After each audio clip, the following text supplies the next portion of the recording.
वो modern education या ज्ञान हमको सिर्फ ये बताता है पैसा कैसे कमाया जाए।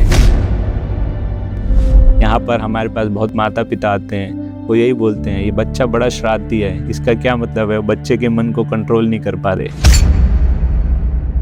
जो ज्ञान मैं आपको दे रहा हूँ, इनको जानने के बाद आपके लिए कुछ जानना शेष नहीं रहेगा। तो कंप्लीट नॉलेज है। प्रेमानंद जी महाराज वो कहते हैं आप राधे राधे जपो। इस्कॉन में आते हैं तो हरे कृष्ण महामंत्र देते हैं। तो क्या राधे राधे जपने से कृष्णा नहीं मिलेंगे या फिर कृष्णा कृष्णा जपने से राधा रानी के दर्शन नहीं होंगे? तो इस पर आप क्या कहेंगे? जो बागेश्वर बाबा आप जानते होंगे उन्हें, धीरेन्द्र कृष्ण शास्त्री जी। जी जी। उन्होंने सनातन हिंदू एकता पदयात्रा निकाली जी, जिसमें देश भर के संतों ने हिस्सा लिया। जी। इस्कॉन के सन्यासी उस मंच पर नहीं दिखाई दिए। सनातन हिंदू एकता यात्रा को क्या इस्कॉन समर्थन देता है या वो संशय रखता है?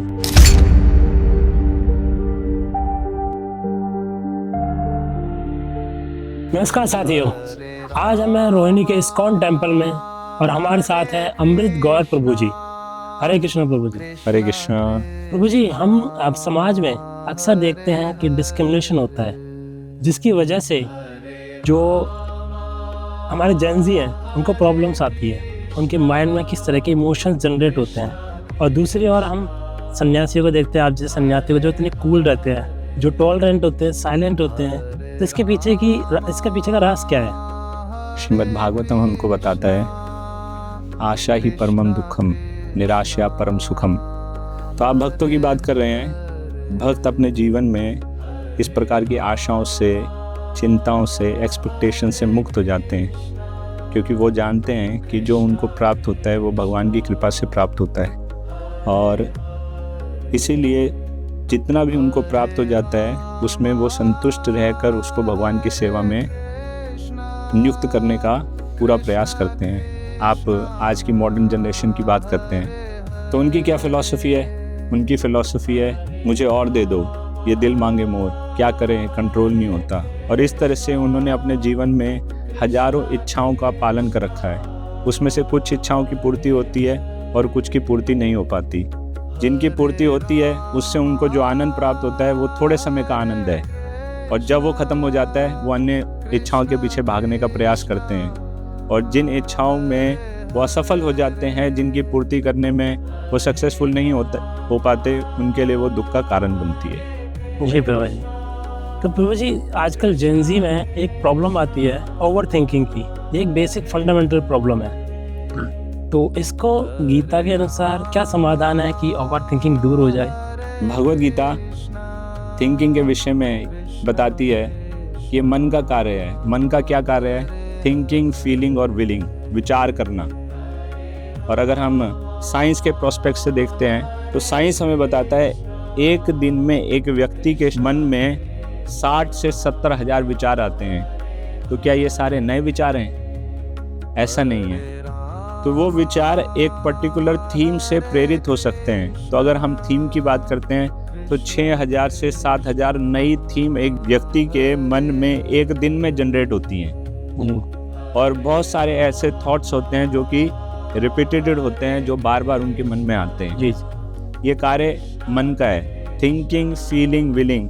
तो जब विचार आते रहते हैं, बार बार उनके मन में आते रहते हैं, उनके प्रति उनकी आसक्ति उत्पन्न होती है और फिर वो उसको प्राप्त करने का, उसको पूरा करने का अपने मन में विचार कर लेते हैं। जी। कुछ पूरा करेंगे, कुछ पूरा नहीं कर पाएंगे, लेकिन ये जो विचार आने का प्रोसेस है, मन तो अपना कार्य करता है। और नए नए विचारों के कारण दुख का भी अनुभव होता है। भगवद गीता में इस बात को देखिए, अर्जुन कितने बड़े व्यक्ति हैं, वो क्या बात कह रहे हैं? अर्जुन कह रहे हैं चंचलम ही मना कृष्णा प्रमाति बलवदृढ़म तस्याहम निग्रम मन्ये वायोर एव सुदुष्करम। अर्जुन कह रहे हैं मैं हवा के वेग को रोक सकता हूँ। अर्जुन कह रहे हैं मैं बड़े बड़े टॉर्नेडो हैं, सुनामी है, इसके वेग को रोक सकता हूँ, लेकिन मन का वेग मैं नहीं रोक सकता। ये मन इतना चंचल है, उसको कंट्रोल कर पाना जब अर्जुन जैसे व्यक्ति के लिए संभव नहीं है, तो हमारे लिए क्या? तो इसका क्या मतलब है? हम मन के वेग को रोक नहीं सकते? तो क्या ऐसी बात है? लेकिन अर्जुन ने क्या कार्य किया? अर्जुन ने अपनी समस्या भगवान के सामने रखी। अब भगवान है वो व्यक्ति हैं जिनके पास हर समस्या का समाधान है। ऐसी कोई भी समस्या नहीं है जिसका समाधान भगवान के पास नहीं है। तो भगवान अर्जुन को क्या कहते हैं?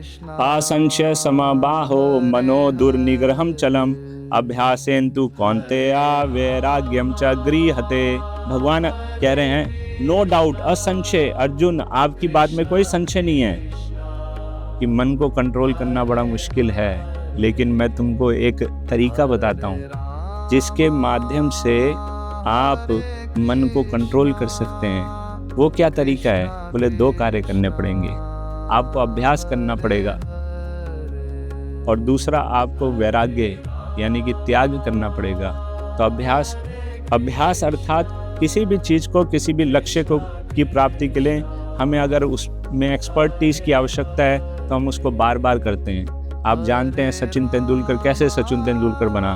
उसने कितनी हजार बॉलों को एक दिन में खेला होगा, तब जाकर वो इस स्थिति तक पहुंचा है। उसी प्रकार से अगर हम मन को कंट्रोल करना चाहते हैं तो हमें उसको बार बार वापस अपने स्थान पर लाकर ध्यान में लगाना होगा। एक और एग्जाम्पल के माध्यम से जो शील प्रभुपाद जी देते हैं उससे हम समझ सकते हैं। शील प्रभुपाद जी बताते हैं मन बिल्कुल एक बच्चे के समान है। माता पिता के साथ बच्चा सड़क पर जा रहा है, वो बार बार अपना हाथ छुड़ाएगा और जैसे ही वो हाथ छुड़ाता है माता क्या करती है? तुरंत उसके हाथ को पकड़ लेती है। वो एक बार छुड़ाएगा, माता पकड़ेगी, वो दूसरी बार छुड़ाएगा, माता पकड़ेगी, वो तीसरी बार छुड़ाएगा तो माता पकड़ेगी। ऐसा कभी नहीं होगा कि उसने हाथ छुड़ाया और माता ने बोल दिया जा जी ले अपनी ज़िंदगी। वो ऐसा कभी नहीं करेगी। क्यों ऐसा नहीं करेगी? उनको मालूम है सड़क पर ट्रैफिक है, खतरा है, मृत्यु का भय है और वह अपनी जान से हाथ धो सकता है। बच्चे को नहीं मालूम बहुत बड़ा खतरा है, लेकिन माता को मालूम है। इसी प्रकार से जो समझदार व्यक्ति है वो जानता है अगर मन को खुला छोड़ दिया तो मन तो कहीं पर भी जा सकता है। हम यहाँ पर बैठे हैं, हमारा मन कनाडा में हो सकता है, तरह तरह के विचार कर सकता है, वो कुछ और अनुभव कर सकता है। तो इसीलिए जो समझदार व्यक्ति है वो मन को लेकर आता है, ध्यान केंद्रित करता है। वो किस पर लगाता है? वो ध्यान अपने मन को लगाता है मंत्र पे। अनात्रायते इति मनहा। तो जो मन को तार देता है वो मंत्र कहलाता है। वो उसके ऊपर ध्यान लगाता है, वो अपने लक्ष्य के ऊपर ध्यान लगाता है, वो भगवत सेवा पर अपना ध्यान लगाता है। इसका अभ्यास करता है बार बार। कितनी बार? बार बार, 1000 बार, हर बार लगातार वो प्रयास करता है और तब वह इस काबिल हो जाता है कि वह मन को पूर्ण तरह कंट्रोल कर सकता है। तो ये हुआ एक। दूसरा है वैराग्य। वैराग्य का क्या अर्थ है? वैराग्य का क्या मतलब? छोड़ो घर बार, चलो हरिद्वार। तो इस प्रकार से हम ये वस्त्र, जिस प्रकार से हमने ये भगवा वस्त्र पहने हुए हैं, तो इसका क्या मतलब है? सबको ये भगवा वस्त्र पहनने की आवश्यकता है अगर वो मन को कंट्रोल करना चाहते हैं। क्या केवल एक वैरागी है, सन्यासी है, वही मन पर कंट्रोल कर सकता है? नहीं, ऐसी कोई बात नहीं है। अर्जुन तो वैराग्य लेना चाहते थे, घर का त्याग करना चाहते थे, लेकिन भगवान श्री कृष्ण ने अर्जुन को कहा नहीं, आपको ये करने की आवश्यकता नहीं है। तो वैराग्य का वास्तविक मतलब क्या है? उन वस्तुओं का त्याग करना जो हमारे लक्ष्य की प्राप्ति में बाधाएं हैं, वो वास्तविक रूप में वैराग्य है। अगर हम आपको एग्जाम्पल दें, लता मंगेशकर जीवन भर आइसक्रीम नहीं खाई, तो ये उनके लिए वैराग्य है, क्योंकि वो उनके लक्ष्य की प्राप्ति में बाधा है। इसी प्रकार से हम देखते हैं जो IAS, IPS, सिविल सर्विसेज की एग्जामिनेशन देना चाहते हैं, उसको प्रिपेयर करते हैं, सोशल मीडिया पर वो डीएक्टिव है, उनका कोई अकाउंट नहीं है, वो किसी के टच में नहीं रहते, अपने पारिवारिक फंक्शन में भी वो नहीं जाते हैं। 3-4 साल की ये तपस्या है, ये वैराग्य है, उसका त्याग करते हैं और अपने लक्ष्य की प्राप्ति करते हैं। डिटैचमेंट वैराग्य है जी। तो आसक्ति नहीं होनी चाहिए हमारी। किन चीज़ों से आसक्ति नहीं होनी चाहिए? बोले 2 चीज़ों को आपको अपनाना है। एक हमारे अंदर भोग वृत्ति नहीं होनी चाहिए और दूसरा हमारे अंदर संचय वृत्ति नहीं होनी चाहिए। संचय अर्थात ज़रूरत से ज़्यादा चीज़ों को इकट्ठा करना, एक्युमुलेट कर लेना। उसका क्या मतलब है? उसका मतलब यह है आप उसको इकट्ठा करते रहेंगे, आप उसको पाने के लिए ज़्यादा मेहनत करेंगे, आपका ज़्यादा समय लगेगा, लेकिन आप एक बार में अगर आपके पास 1 से अधिक गाड़ियाँ, एक एग्जाम्पल के तौर पे 1 से अधिक गाड़ियाँ हैं, तो उनको प्राप्त करने के लिए मेहनत भी तो आप ही को करनी है, उनको मेंटेन करने के लिए धन भी तो आप ही को खर्च करना है, और इसलिए क्या होगा? आपका समय अधिक लगेगा। ये तो फिर आप के मन में उसको विचार आता रहेगा, इसकी भी EMI भरनी है, उसकी भी EMI भरनी है, तो वो विचार फिर चलते रहेंगे, तो आपका मन कभी शांत हो ही नहीं पाएगा। तो वैराग्य का मतलब संचय वृत्ति से मुक्ति होना, जो आपको आवश्यकता नहीं है। हमारी नीड हो सकती है और हमारी ग्रीड हो सकती है, तो हमें अपनी नीड के ऊपर कंसंट्रेट करना चाहिए, फोकस करना है, उसके ऊपर फोकस करना है और ग्रीड से बचना है। महाभारत तो हमको बताता है कि अगर संसार का सारा धन, ऐश्वर्य, सोना चांदी और स्त्रियां भी एक व्यक्ति को मिल जाएं, लेकिन ग्रीड ऐसा है वो एक व्यक्ति को भी संतुष्ट नहीं कर सकते। और दूसरा है भोग वृत्ति से अपने आप को बचा कर रखना। संचय वृत्ति अर्थात हम अननेसेसरी एक्युमुलेशन करना चाहते हैं, और भोग वृत्ति अर्थात हम ये विचार करते हैं, हमारे मन में ये भाव रहता है ये सब कुछ मेरे भोग के लिए है, और जब ऐसा विचार आता है तो हम वो किसी के साथ शेयर नहीं करना चाहते, अपने एंजॉयमेंट के लिए, अपनी इंद्रिय तृप्ति के लिए लोगों को एक्सप्लॉइट करते हैं, और ये सब कुछ समझते हैं इन सब को मेरे को आनंद प्राप्त करने के लिए मुझको हेल्प करना चाहिए, सपोर्ट करना चाहिए, या ये जो लोग बने हैं या ये जो वस्तु है सिर्फ केवल मेरे मेरे मेरे भोग के लिए है और इसको और कोई एंजॉय नहीं कर सकता। तो और जबकि इस कारण से क्या होता है, इससे समस्या ये उत्पन्न होती है कि हर वस्तु मेरे भोग के लिए नहीं है। क्या मैं पूरी दुनिया के हर प्रत्येक वस्तु पर अपना क्लेम कर सकता हूँ, हर प्रॉपर्टी पर अपना क्लेम कर सकता हूँ? नहीं, ये मेरी है ही नहीं, लेकिन मैं सोचता हूँ कि मेरे आनंद के लिए है, और जबकि वो मुझको प्राप्त नहीं होती है तो इस कारण से मुझको फिर दुख का अनुभव होता है। तो वैरागी का असली मतलब ये है कि वो भोग वृत्ति से, भोगने की इच्छा, इससे मुक्त हो और संचय वृत्ति से मुक्त हो। तो प्रभु जी ने नीड और ग्रीड के बारे में कुछ बताया। प्रभु जी, स्पिरिचुअल पाथ पर अक्सर क्या होता है कि जो साधक होता है, सीकर होता है, वो टायर्ड फील करता है, वो गिव अप कर देता है और किसी और डायरेक्शन को पकड़ लेता है। तो उसको डिटरमिनेट कैसे रखा जाए, मोटिवेटेड कैसे रखा जाए कि वो अपने लक्ष्य की तरफ ही फोकस रहे उसका? जी, ये बहुत महत्वपूर्ण सवाल है। ये केवल आध्यात्मिक मार्ग पर जो प्रगति करना चाहते हैं उनके लिए नहीं है, उन लोगों के लिए भी है जो अपने जीवन में कोई ना कोई लक्ष्य प्राप्त करना चाहते हैं। तो गिव अप कौन लोग करते हैं? गिव अप वो लोग करते हैं जिनके जीवन में कोई लक्ष्य नहीं है, या फिर लक्ष्य उनको नज़र तो आ रहा है लेकिन उनके जीवन में उस लक्ष्य को प्राप्त करने का मार्ग उनको दिखाई नहीं दे रहा है, यानी कि वो अपनी डायरेक्शन से च्युत हो चुके हैं, यानी डायरेक्शन को अपने जीवन में खो चुके हैं। तो या तो वो डायरेक्शन लेस हैं या गोल लेस हैं। आप उन व्यक्तियों को देखिए जो कि आपस में फुटबॉल का मैच तो खेल रहे हैं लेकिन कोई गोल पोस्ट नहीं है, तो कहाँ पर गोल करेंगे?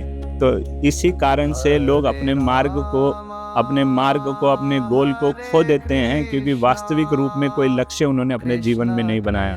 और जो अपने जीवन में लक्ष्य को बना लेता है तो फिर वो कभी अपने मार्ग को छोड़ता नहीं है। लक्ष्य प्राप्त करने के लिए भगवद गीता हमको क्या बताती है?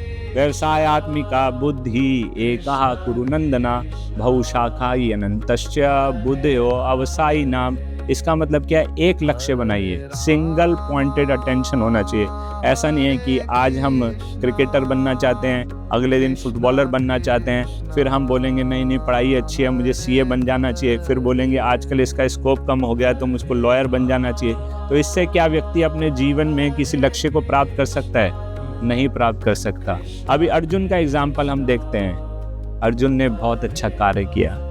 क्या कार्य किया? जब उसको लगा कि ना तो मुझको लक्ष्य समझ में आ रहा है, ना मुझको क्या उसको प्राप्त करने के लिए डायरेक्शन मिल रहा है, तो अर्जुन एक एक्सपर्ट व्यक्ति के पास गए। वो कौन है? स्वयं भगवान श्री कृष्ण। और अर्जुन ने भगवान श्री कृष्ण से प्रार्थना की। क्या प्रार्थना की? यत् शेष्या निश्चितम ब्रूहि तन्मे। मेरे लिए जो शेषकर है, मेरे लिए जो बेनिफिशियल है, और एक प्रकार से मेरे लिए जो सरल भी है। आप तो गुरु हैं, आप जानते हैं, आप मुझे बताइए, आप सर्वज्ञ हैं, सब कुछ जानने वाले हैं। तो मेरे अंदर जो शॉर्टकमिंग है उनको कैसे सुधार करना है, मेरे अंदर टैलेंट हो सकता है उसको कैसे यूटिलाइज करना है, मेरे एडवांटेज के लिए, मेरे बेनिफिट के लिए, संसार के एडवांटेज के लिए, दूसरों को हेल्प करने के लिए, जो भी इसको हम कह सकते हैं। तो उसके लिए हमको डायरेक्शन की आवश्यकता है। तो अगर हमें डायरेक्शन नहीं है तो हमें गुरु की आवश्यकता है। तो कहते हैं गुरु बिन ज्ञान ना होवे। तो वो हमें ज्ञान तो गुरु के माध्यम से होगा। अब गुरु कौन व्यक्ति है? गुरु वो व्यक्ति है जो हमारे हृदय के अंधकार को या हमारी अज्ञानता को नष्ट कर सकता है। जी कहते हैं ओम अज्ञान तिमिरंधस्य ज्ञानंजना शलाकया चक्षुरुन्मीलितं येन तस्मै श्री गुरुवे नमः। कि गुरु वो व्यक्ति है जो कि अंधकार को खत्म करता है ज्ञान के प्रकाश से। तो हमको ऐसा मार्गदर्शन चाहिए। देखिए गलतियां तो कोई भी कर सकता है, गलती किसी से भी हो सकती है, इंसान गलतियों का पुतला है। जी लेकिन उस गलतियों में सुधार कैसे करना है उसकी शिक्षा देने के लिए हमको गुरु की आवश्यकता है। श्री राम का एग्जाम्पल आपके सामने रखना चाहेंगे। जब ताड़का का वध करने के पश्चात विश्वामित्र मुनि ने निर्णय किया कि अब हम मिथिला जाएंगे, वहाँ पर माता सीता का स्वयंवर हो रहा है। तो रास्ते में एक नदी पड़ती है बिहार में जिसका नाम है सोन नदी। जी तो रात में वहाँ पर विश्राम किया उन्होंने। सुबह नदी को क्रॉस करने की बारी आई तो विश्वामित्र मुनि ने कहा कि हम नदी में बोट के माध्यम से जाएंगे, हम तैर कर नहीं जाएंगे। और वो नदी का पानी बहुत साफ था। जब भगवान श्री राम, विश्वामित्र मुनि, लक्ष्मण जी नदी को क्रॉस कर रहे थे नौका में, तो भगवान श्री राम ने देखा पानी साफ होने से उसकी सतह बहुत आसानी से नजर आ रही थी। जी तो उन्होंने देखा इसकी तो बहुत ज्यादा गहराई नहीं है, घुटनों के ऊंचाई तक पानी है और आराम से चलकर जाया जा सकता था। तो भगवान श्री राम ने क्या किया, उन्होंने उनके मन में जो संशय आ गया था उसका निवारण करने के लिए अपने गुरु विश्वामित्र से प्रश्न किया, जिज्ञासा की कि गुरुदेव हम पैदल भी जा सकते थे, क्या विशेष कारण है कि हम नौका में जा रहे हैं, बोट में जा रहे हैं। विश्वामित्र मुनि ने उत्तर दिया, ये जो आपको सतह दिखाई दे रही है ये वास्तव में ठोस भूमि नहीं है। ओके, ये सैंड ड्यून है, रेत के टीले हैं। मडी। हाँ, और यहाँ पर आप कभी भी धंस सकते हैं। यहाँ पर कब बवंडर बन जाएगा और आप नीचे चले जाओगे इसका हमको मालूम नहीं है। जी अगर कोई नया व्यक्ति आता तो वो तो बोलता ना हम पैदल ही जा सकते हैं, लेकिन गुरु साथ में थे, गुरु उस मार्ग के विषय में जानते थे, उन्होंने उनको ज्ञान दिया, उसके अनुसार उसका पालन किया गया और सब सुरक्षित दूसरी तरफ पहुंच गए। ऐसे हम देखते हैं कि नहीं तो लोग जाते हैं तैरने के लिए और कोई अप्रिय घटना हो जाती है। तो ये इसीलिए होता है ना कि जो निर्देश दिए गए हैं या तो उनका पालन नहीं किया गया है या उनको ज्ञान नहीं है। तो प्रभु जी के अनुसार आप अपना लक्ष्य निर्धारित कीजिए तो गुरु स्वयं मार्ग बन जाते हैं। प्रभु जी, अहंकार, ईगो, कुछ लोग हमारे समाज में इस तरह की बातें करते हैं कि आपको अपना अहंकार कम करना चाहिए।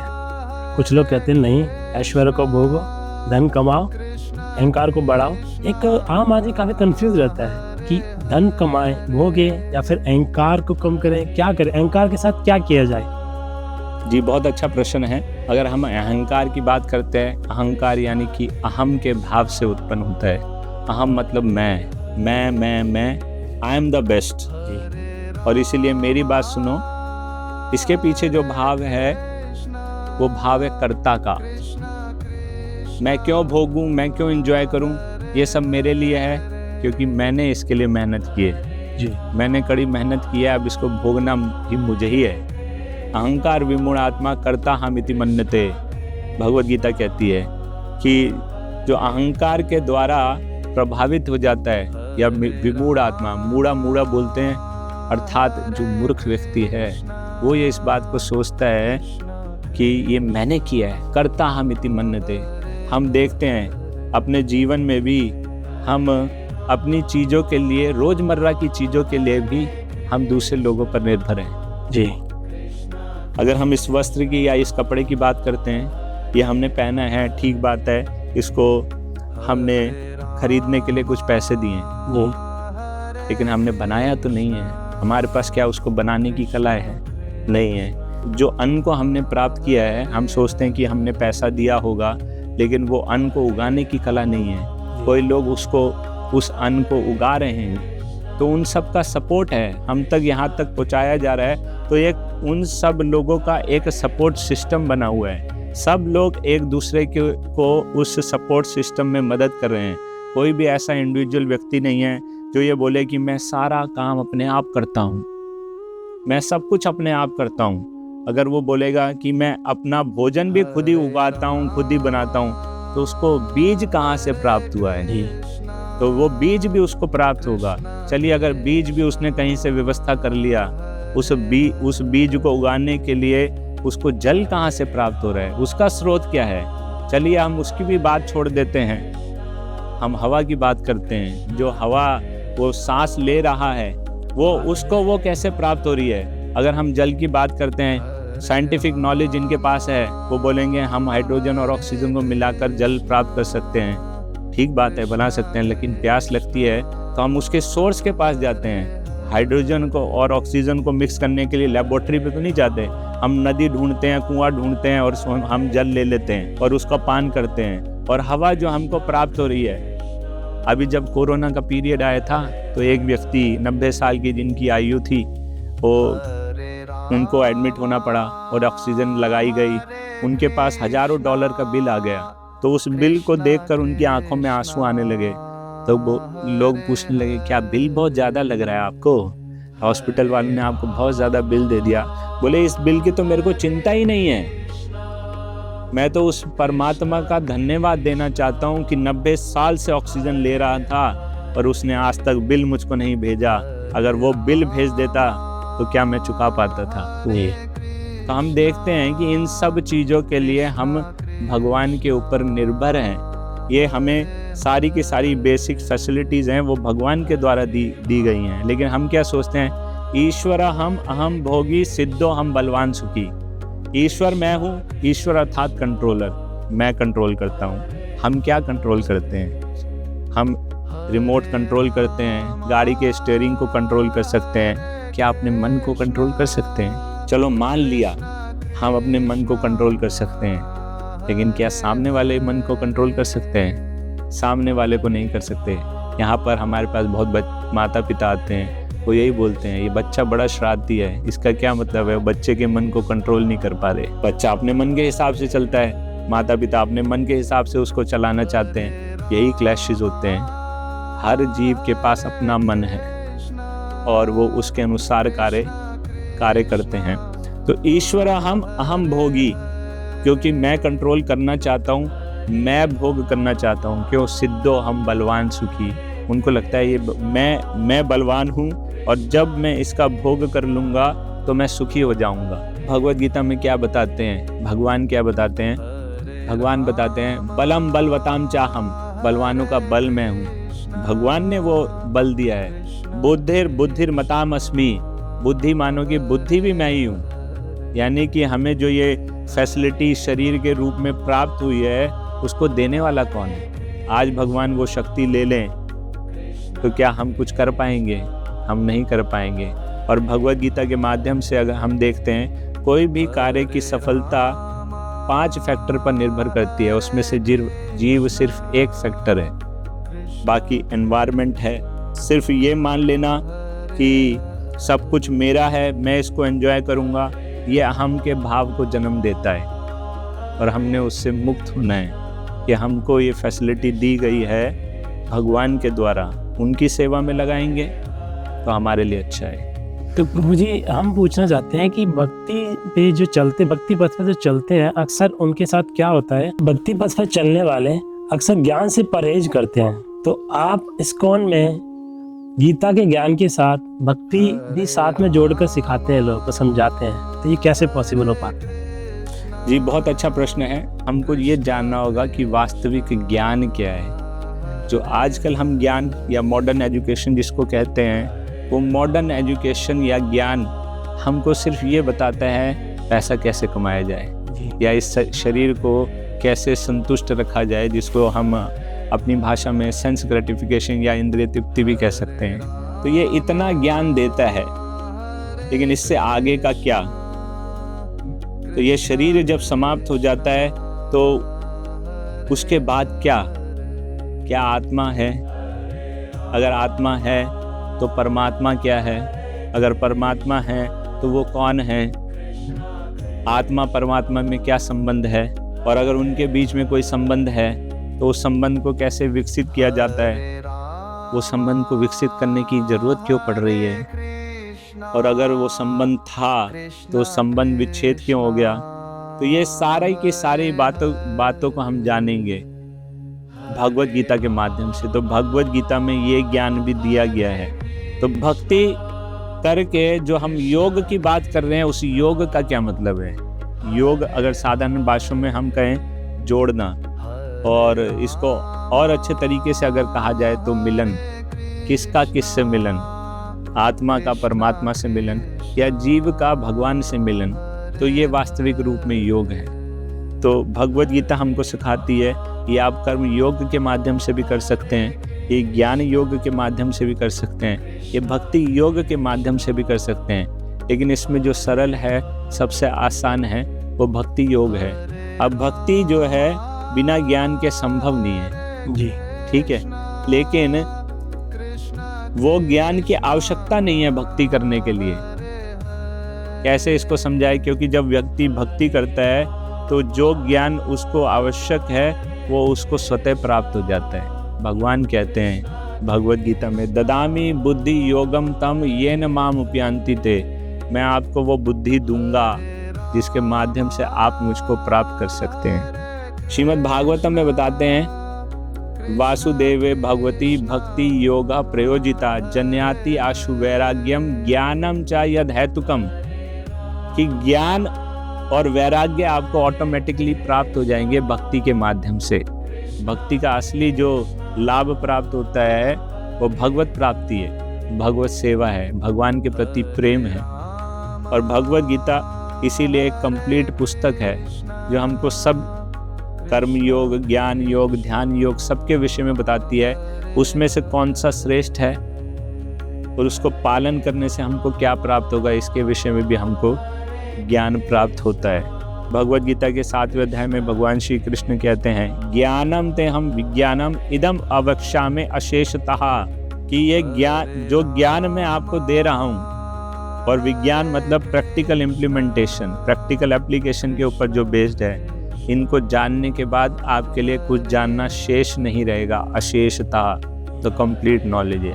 प्रभु जी, आजकल जो फेमस संत हैं यूट्यूब के, हमारे प्रेमानंद जी महाराज, वो कहते हैं आप राधे राधे जपो। इस्कॉन में आते हैं तो हरे कृष्ण महामंत्र देते हैं, किसी और गुरु के पास जाते हैं तो वो अपना मंत्र देते हैं। तो एक साधक कंफ्यूज रहता है तो कि किसके पास जाए, क्या करें।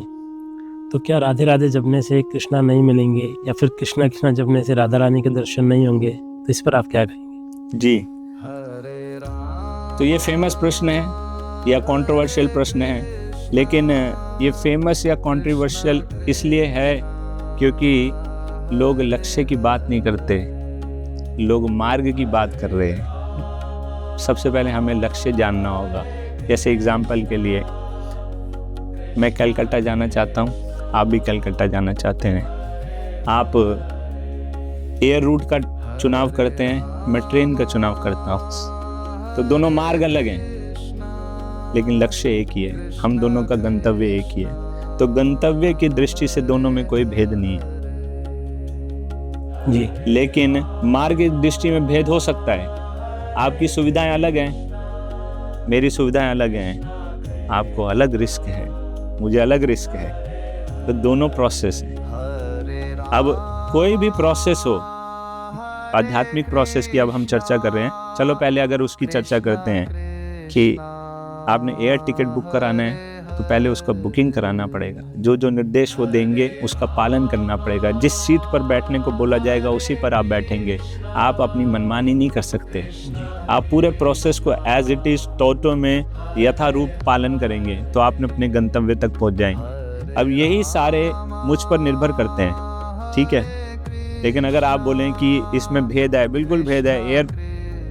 एयरप्लेन में बैठते ही आपको बोला जाएगा सीट की पेटी मान लीजिए। ट्रेन में यह सुविधा नहीं है और इसकी आवश्यकता भी नहीं है। लेकिन ट्रेन में मैं सो सकता हूँ, एरोप्लेन में आप सो नहीं सकते। अब इन डिफरेंस को आप देखते रहेंगे तो आप हजारों डिफरेंसेस क्रिएट कर सकते हैं। लेकिन गंतव्य क्या है? गंतव्य है कलकत्ता, दोनों पहुंच जाएंगे। अब दूसरा हम देखते हैं, आध्यात्मिक जो हम बात कर रहे हैं, कौन से मंत्र का उच्चारण करना चाहिए। वो मंत्र सबसे पहले हमको आध्यात्मिक प्रमाणिक गुरु के द्वारा प्राप्त होना चाहिए। और वो गुरु कौन है? वो परंपरा से जुड़े होने चाहिए। संप्रदाय विहीन मंत्रा ते निष्फला मता। अगर कोई मंत्र हमको प्राप्त होता है वो हमको संप्रदाय यानी कि गुरु शिष्य परंपरा के माध्यम से नहीं प्राप्त हुआ है तो निष्फलहा, उसका प्रभाव हमको कोई नहीं प्राप्त होने वाला। वो उस आउटडेटेड एक्सपायर्ड मेडिसिन के समान है जिसके ऊपर लेबल तो लगा है लेकिन उसके अंदर कोई पोटेंसी नहीं है। ठीक है, और एक्सपर्ट व्यक्ति उसको देखकर पहचान सकता है कि हाँ ये आपको आपका इलाज करने में सक्षम है या नहीं है। तो हमको सबसे पहले वो ज्ञान, वो मंत्र गुरु के द्वारा, प्रमाणिक गुरु के द्वारा हमको वो मंत्र प्राप्त होना चाहिए। और फिर क्या ऐसे ही हम गुरु जी के पास जाएं और बोले गुरु जी मुझको मंत्र दे दो, और गुरु जी बोले हाँ बेटा तेरा इंतजार कर रहा था, ले मंत्र। वे गुरु के पास जाने की विधि है। तद विधि प्रणिपाते ना परिप्रश्नेन सेवया उपदेक्षन्ति ते ज्ञानम ज्ञानिनस्ततदर्शिना। कि आप गुरु के पास जाइए, तद विधि प्रणिपाते ना, विधि अनुसार, प्रणिपात यानी कि उनको सरेंडर होइए, शरणागत होइए। आप गुरु के पास जाकर उनकी सेवा कीजिए। जब गुरु आपकी सेवा से, आपके सेवा भाव से, आपके त्याग से, आपकी तपस्या से प्रसन्न होंगे, तब आप उनसे प्रश्न या जिज्ञासा करें और फिर उससे वो प्रसन्न होकर आपको वो जो मंत्र देते हैं, तब वो मंत्र वास्तविक रूप में पावरफुल होता है। जिस प्रकार से पुस्तक में तो ज्ञान बहुत है, अध्यापक की क्यों आवश्यकता है? तो वो ज्ञान हमारे हृदय में प्रकट करने वाले तो वो अध्यापक यानी कि गुरु हैं। तो इसी प्रकार से नाम एक मार्ग के समान है। हम सब का डेस्टिनेशन भगवत प्रेम या कृष्ण प्रेम है। तो कौन से मार्ग का चयन करना है? क्या हम उस मार्ग का चयन करने के लिए स्वतंत्र हैं? अगर देखा जाए तो नहीं। वो मार्ग हमको प्रमाणिक गुरु के द्वारा प्राप्त होना चाहिए। अगर हम गौड़ीय वैष्णव की बात करते हैं, गौड़ीय वैष्णव विशेष रूप से हरे कृष्ण महामंत्र का जप क्यों करते हैं? क्योंकि ये भगवान श्री चैतन्य महाप्रभु के द्वारा दिया गया है। भगवान श्री चैतन्य महाप्रभु कौन है? कलयुग में कृष्ण का अवतार है। कलयुग में कृष्ण प्रकट होते हैं भगवान श्री चैतन्य महाप्रभु के रूप में। कृष्ण वर्णम तुषा कृष्णम सांगो उपांगास्त पार्षदम यज्ञ संकीर्तन प्राय यजंती ही सुमेधसा। कि कृष्ण वर्णम तुषा कृष्णम, कृष्ण तो है लेकिन उनका वर्ण जो है, रंग जो है, कांति जो है, वो कृष्ण के समान नहीं है। और वो किसके साथ प्रकट हुए हैं? सांगो उपांगास्त पार्षदम, अपने जो है ना संगी गणों के साथ, अपने पार्षदों के साथ। इसलिए यज्ञ संकीर्तन प्राय, और वो स्टैब्लिश करने के लिए प्रकट हुए हैं संकीर्तन यज्ञ, यानी कि हरे कृष्ण महामंत्र का यज्ञ। हरे कृष्णा कृष्णा कृष्णा हरे हरे, हरे राम राम राम हरे हरे। तो हम गौड़ीय वैष्णव जो श्री चैतन्य महाप्रभु के फॉलोअर हैं, वो सबको हरे कृष्ण महामंत्र करने के लिए प्रेरणा देते हैं। और ये श्लोक का वर्णन चैतन्य चरितामृत में और कली संतरण उपनिषद में भी आया है। तो हम क्योंकि उनके फॉलोअर हैं, उनका बात को हम मानते हैं और इसको हम पालन करते हैं। एक और एग्जाम्पल से इसको हम समझ सकते हैं। जैसे हमने एक स्कूल में एडमिशन लिया, ABC स्कूल में हमने एडमिशन लिया, और दूसरे व्यक्ति ने XYZ स्कूल में एडमिशन लिया। ठीक है, तो अब अगर वो 10th क्लास में है, दोनों का सिलेबस सेम होगा, क्योंकि उन्होंने CBSE बोर्ड दिया है ना, CBSE बोर्ड है, दोनों का सिलेबस सेम होगा, वो सेम किताबें पढ़ रहे हैं। अब ABC वाले को चिंता करनी चाहिए XYZ में क्या पढ़ाया जा रहा है जी, उसको चिंता करने की आवश्यकता नहीं है, उसका काम पूरा हो रहा है ABC में पढ़कर। अब ये तो स्कूल की बात हुई, हम आगे बढ़ते हैं, ABC के अंदर ही आ जाते हैं, अलग स्कूल में नहीं। ABC वाला 10th A में है, कोई दूसरा बच्चा 10th B में है, तीसरा बच्चा 10th C में है। तो अब 10th A में जो है उसको 10th B में जाना चाहिए, उसको 10th C में जाना चाहिए। अगर एक दिन वो विचार करे आज मैं 10th B में बैठूंगा, अगले दिन 10th C में बैठूंगा, तो लोग बोलेंगे यार पागल हो गया है, जरूरत क्या है, सेम ही बात तो पढ़ा रहे हैं जी, सेम पेपर आएगा तो जाने की जरूरत क्या है। अपने मन को सिर्फ दुविधा में डालने की बात है। तो अगर हमें सौभाग्यवश प्रमाणिक गुरु की शरण प्राप्त हो चुकी है, उनकी कृपा से हमको जो मंत्र प्राप्त हो चुका है, हमारे लक्ष्य की प्राप्ति के लिए वो मंत्र सफिशिएंट है। इतनी श्रद्धा भाव रखकर गुरु की आज्ञा का पालन करना चाहिए, तो हमारा जो लक्ष्य है भगवत प्राप्ति वो हो जाएगा। तो प्रभु जी, हम अंतिम प्रश्न की ओर चलते हैं। जो बागेश्वर बाबा, आप जानते होंगे उन्हें, धीरेन्द्र कृष्ण शास्त्री जी। जी जी, उन्होंने सनातन हिंदू एकता पदयात्रा निकाली जी। जिसमें देश भर के संतों ने हिस्सा लिया। जी। इस्कॉन के सन्यासी उस मंच पर नहीं दिखाई दिए। सनातन हिंदू एकता यात्रा को, इस मूवमेंट को क्या इस्कॉन समर्थन देता है या वो संशय रखता है? समर्थन और सम्मान मंच पर दिखने से अलग भी हो सकता है। यह एक मटेरियलिस्टिक कंसेप्शन हो सकता है, जो दिखता है वो बिकता है। लेकिन अगर हम एग्जाम्पल देखें, ऐसा हर जगह जो है सत्य नहीं होता। हलवाई की दुकान पर मिठाई बेचने वाला सेल्स बॉय एक अलग व्यक्ति हो सकता है, लेकिन जो मिठाई को बनाने वाला व्यक्ति कोई और हो सकता है। अभी रिसेंटली हम बात करते हैं इंडियन क्रिकेट टीम जिन्होंने वर्ल्ड कप जीता है, उनके कोच अमोल मजुमदार, उनको कोई भी नहीं जानता था क्योंकि उन्होंने जीवन में एक भी इंटरनेशनल मैच नहीं खेला। तो ऐसा नहीं है कि वो हमें दिख नहीं रहे हैं तो वो अपना कार्य नहीं कर रहे हैं। जिस प्रकार से एक गाड़ी के अंदर ऐसे अनेक से पुर्जे होते हैं जो उसको सपोर्ट कर रहे हैं, लेकिन क्या गाड़ी में दिखने वाले टायर और व्हील ही हैं वो जो इम्पोर्टेंट है? लेकिन जो गियर गरारी के अंदर जो व्हील हैं, जो गियर को रोटेट करने के लिए मदद कर रहे हैं, वो भी तो महत्वपूर्ण है। तो सबका अलग अलग रोल है, तो सपोर्ट करने का तरीका भी अलग अलग हो सकता है। और जहाँ तक दिखने की बात है, अगर आप लोगों ने इस बात को नोट किया हो, जब वह यात्रा वृंदावन पहुंची, मथुरा वृंदावन पहुंची, तो इस्कॉन की तरफ से हिज होलीनेस इंद्रदुम्न स्वामी महाराज जी बागेश्वर महाराज जी से मिलने के लिए गए। उनके साथ उनकी वार्तालाप हुई, भेंट हुई, बहुत अच्छा एक आपस में आदान प्रदान रहा। तो किस समय कैसे उपस्थित होना है ये अलग बात हो सकती है, लेकिन जहाँ तक समर्थन की बात है तो हर वो वस्तु जो सनातन है, जो भगवान की सेवा से संबंधित है, उसके लिए पूरा समर्थन और सम्मान है। जी, हरे कृष्णा। हरे कृष्णा प्रभु जी। आज प्रभु जी से चर्चा करके बहुत अच्छा लगा और प्रभु जी ने बेबाकी से एकदम कूल, साइलेंट और जिससे टॉलरेंट, जिसके लिए इस्कॉन एकदम पर फेमस है कि उनके सन्यासी जो है एकदम कूल रह के जवाब देते हैं। तो इस तरह के सन्यासी अमृत गौल प्रभु जी, जिन्होंने आज हमारे सारे सवालों के जवाब दिए, और इस पॉडकास्ट को आप तक पहुंचाने के लिए हमने भरपूर प्रयास किया। आपको ये पॉडकास्ट कैसा लगा हमारे कमेंट बॉक्स में कमेंट करके जरूर बताइए, और अपने प्रश्न, जो भी आपके मन में प्रश्न उठते हैं, उनको ज़रूर आप लिखिए, ताकि हम अगले पॉडकास्ट में अगले सन्यासी के साथ आपके प्रश्न उठा सके। हरे कृष्णा। हरे कृष्णा। बहुत बहुत धन्यवाद ये मौका मुझे देने के लिए कि हम कुछ गीता के बारे में, कुछ भगवान के विषय में चर्चा कर पाए। हरे कृष्णा। हरे